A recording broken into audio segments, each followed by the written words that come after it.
जब फिल्म शुरू होती है तो हमें जून वू नाम का एक लड़का दिखाई देता है जो अपने माता पिता और बहन के साथ रहता है। वो लड़का दिन भर सारा समय अपने दोस्तों के साथ लाइव वीडियो गेम खेलने में बिजी रहता है। उसे पबजी गेम खेलना बहुत अच्छा लगता है। ऐसे ही एक दिन वो जून वू पबजी गेम खेलने में इतना बिजी था कि उसके घर वाले उसको घर पर ही छोड़कर बाहर चले जाते हैं और वो घर पर अकेला ही रहता है।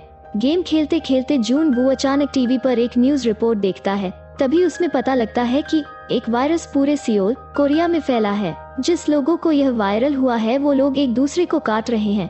यह वायरस इतना फैल चुका है कि कोरिया के गवर्नमेंट के कंट्रोल से बाहर हो चुका है। जो लोग डिसइंफेक्टेड हैं, उन्हें बचाने का कोई रास्ता नहीं मिल रहा है। यह न्यूज सुनकर वो जून वू अपने घर की बालकनी से बाहर देखता है।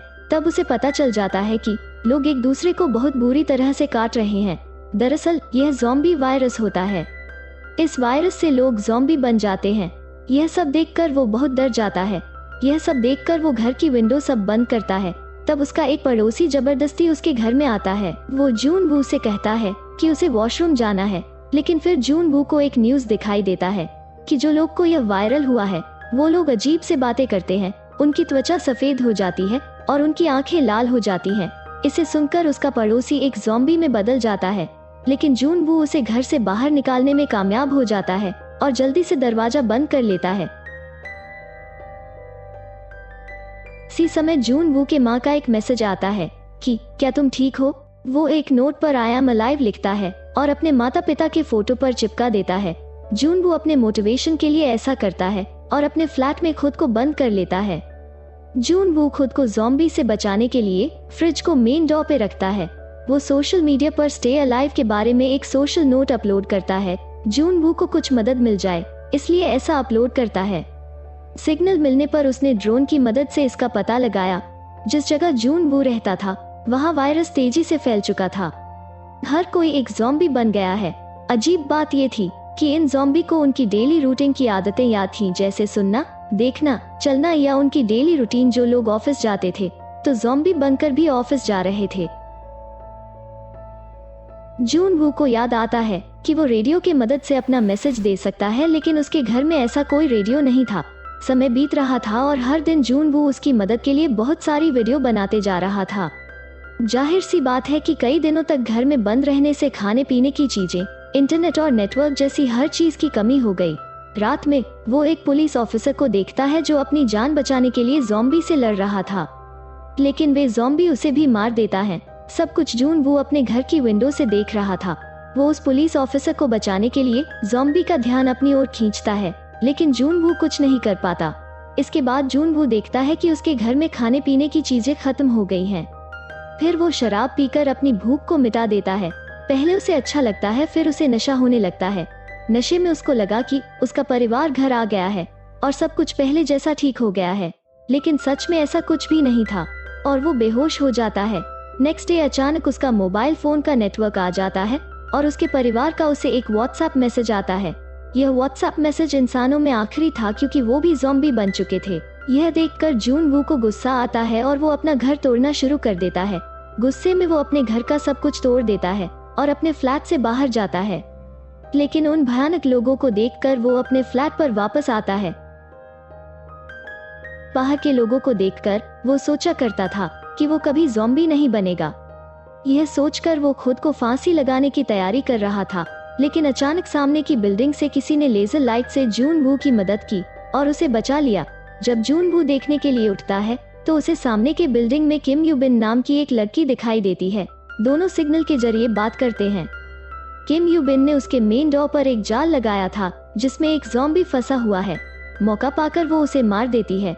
वो एक अच्छी लड़की थी, वो किसी को मारना नहीं चाहती थी, लेकिन हालात ने उसे उसको मारने के लिए मजबूर कर दिया, क्योंकि अगर उसने उसे नहीं मारा होता तो वो उसे मार देता।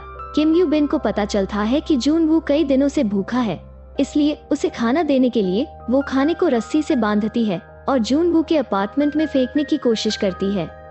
जिस गेंद की मदद से वो रस्सी फेंक रही थी वो सड़क पर गिर जाती है। जून वू अपना ड्रोन उसके पास भेजता है और उनके बीच एक रस्सी बंधी होती है और फिर जून वू खाना ले लेता है। इसके बाद एक ज़ॉम्बी उस गेंद को देखता है। वो अपने असली जीवन में फायर फाइटर था और वो जानता है कि रस्सी की मदद से कैसे चढ़ना है। वो उस गेंद को खींचता है जो किम यू बिन की मेज से बंधी रस्सी से जुड़ी होती है। वो टेबल अपनी जगह से हिलती है और किम यू बिन से टकराती है और वो बेहोश हो जाती है। वो ज़ॉम्बी रस्सी पर चढ़ने लगता है। जूनवू उसका ध्यान हटाने के लिए अपने चारों ओर एक ड्रोन भेजता है और उसके चेहरे पर एक कट मार देता है। इसके बीच जूनवू के मेन डोर पर एक ज़ॉम्बी उसका दरवाजा तोड़ने की कोशिश करता है, जिससे जूनवू का ध्यान भटक जाता है और वो ज़ॉम्बी ड्रोन को पकड़ लेता है।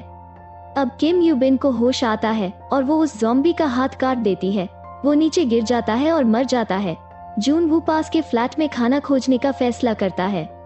वो बाहर जाके एक ज़ॉम्बी से एक चाबी लेता है और फ्लैट के अंदर जाता है। जूनवू इस ज़ॉम्बी को इस फ्लैट का मालिक समझता है।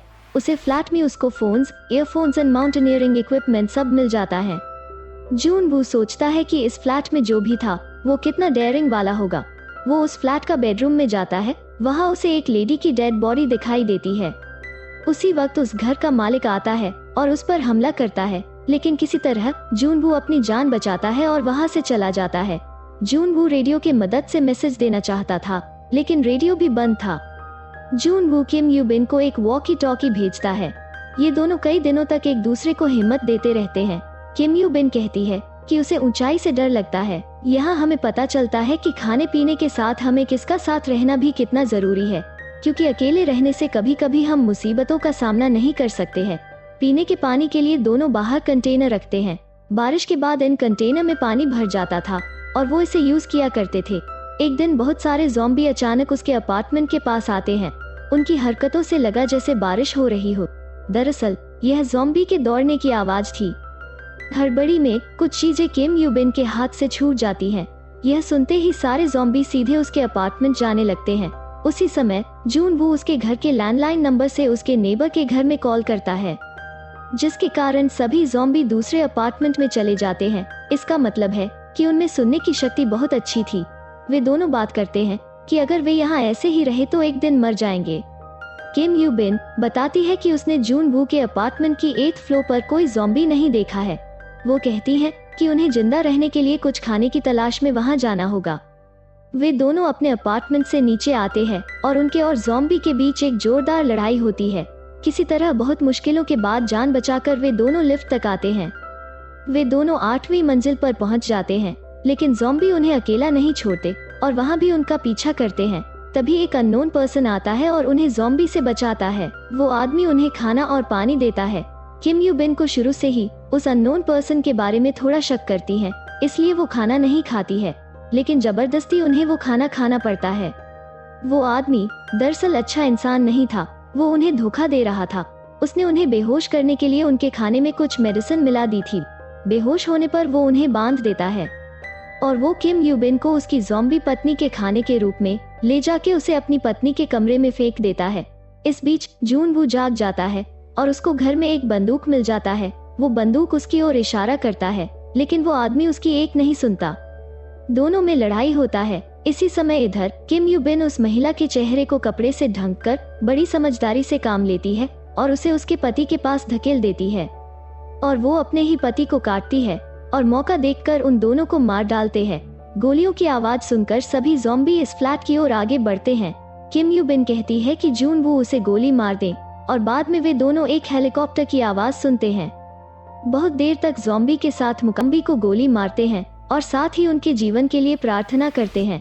अंत में एक हेलीकॉप्टर अचानक आती है और वो ज़ॉम्बी को गोली मारकर दोनों को बचाते हैं। उस जगह से जाने के बाद सिग्नल मिल जाता है। मेरी एक्सप्लेनेशन आपको कैसी लगी कमेंट सेक्शन पर जरूर बताना। चैनल पर नए हो तो सब्सक्राइब का लाल बटन भी दबा देना। Thanks for watching.